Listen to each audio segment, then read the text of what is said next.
Hey guys, in this video, I will show you how to find Snowflake server name. All right, so let's begin with the video. The server name is a key piece of information that acts as an identifier within the larger structure of your Snowflake environment. Now, let's get started. Make sure you're logged into your Snowflake account and have the permissions needed to execute queries. Once you're in the appropriate worksheet environment, you'll be running a specific SQL command.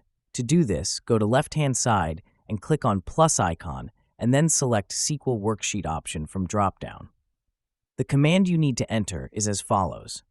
What this SQL statement does is retrieve information directly tied to your organization and account in Snowflake by combining the current organization name with your account name. Go ahead and type or paste that command into your worksheet and execute it.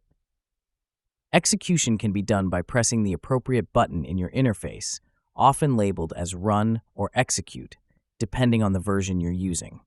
Give it a moment and you'll see the results displayed, typically in a tabular format. The value returned will be your account identifier, also your Snowflake server's name. And there you have it.